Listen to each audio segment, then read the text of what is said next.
There are many ways that avalanches can kill you, and there are many different kinds of avalanches.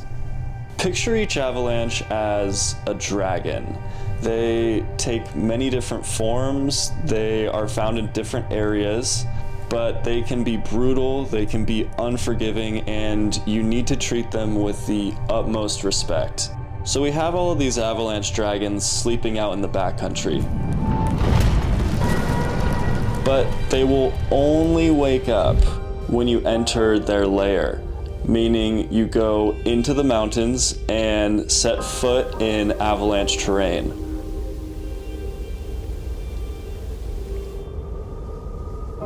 So my question was, what if we just avoided the lair in the first place?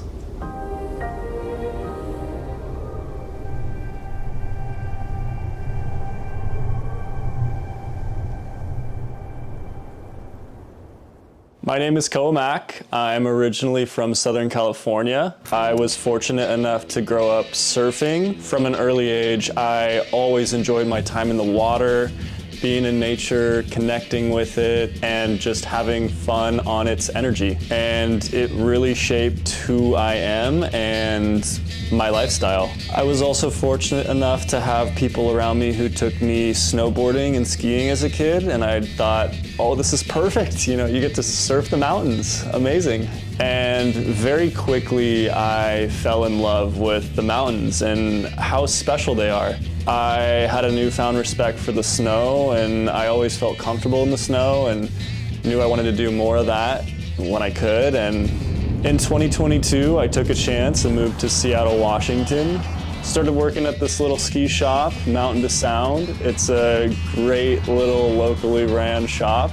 Met a lot of cool people there, including some of my greatest friends, Ross and Luke. My name is Ross Kotler, and I'm originally from Colorado. Born and raised in Durango, which is very close to the Four Corners. Growing up, I was your typical Colorado kid. I loved hiking and biking, and skiing was a big part of my life as well. It was just such a feeling of freedom doing it, especially as a kid. Everything was so new, everything was so exhilarating. Originally, the draw to Washington was whales and cruise ships, to be able to hop on them and go explore Alaska, which was one of my other jobs that I get to do. I spent my first winter here and happened to just land a job at Mountain to Sound. That is where I met you guys. My name is Luke Ramsey. I moved out 2 years ago. I grew up in Minnesota playing hockey. The lakes always froze over, and we always just tossed some nets out there and played some pondy. First snowboard was a hand-me-down. Opened a new world up for me. Home mountain was Powder Ridge. Shout out Kimball, Minnesota. And when I got into college, my buddy was out in Montana State, visited, stayed in his house with all his roommates and everything. They all went to class, and we just took their passes and just got unreal snow. Boom. That was the spark, and I was like, oh my gosh. I never understood what snowboarding could be. I just felt more in touch with myself and nature in the mountains. So that was a huge draw for me with snowboarding. All three of us connected pretty quickly, and we were all really excited to explore the mountains around our new home. And that's where we started to look into backcountry skiing.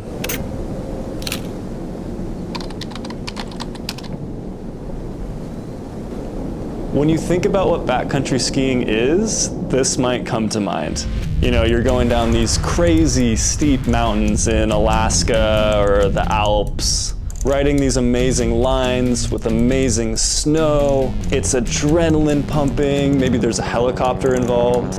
Best runs of your life, best day ever. I think that's a dangerous misconception. Crews are calling off recovery efforts tonight after 2 people died in an avalanche. The skier was killed in an avalanche yesterday, marking the state's 9th avalanche death. And our hearts go out to the families of these individuals. All experienced, and they had the proper gear and training. The avalanche broke about 200 feet wide and ran about 2,000 vertical feet. The more we looked into backcountry skiing, the more we realized just how deadly these avalanches can be. You're very much at the mercy of nature and the conditions. And if you're venturing into an area where avalanches exist and you don't have a grasp on the signs the conditions are telling you, you might not come home that day. And when I think about that reality, to have my family and my friends be affected by my decision to go out and risk my life just for a few turns, it really made me reconsider how I approach backcountry skiing.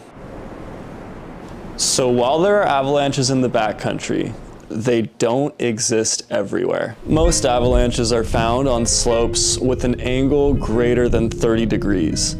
But under 30 degrees, the chances of an avalanche happening are very low. Now, it might not seem obvious, but slopes under 30 degrees are just as steep as a blue run at most ski resorts, which is still so much fun to go down. The first year we were in Seattle, Ross, Luke, and I dipped our toes into the backcountry. We kept it really conservative. We only stuck to slopes underneath that avalanche threshold of 30 degrees. And we had a great time. It was so much fun to just be out there, experiencing nature, being in areas where very few people get to go, and skiing amazing snow. Now again, it wasn't super steep, but it was steep enough to have fun on, and there was no avalanche hazard where we were going. We all kind of started the journey together. That was really the eye-opening part to how special Washington could be. So this year, we doubled down on that mentality with the goal of having as much fun as possible in the least consequential terrain as possible.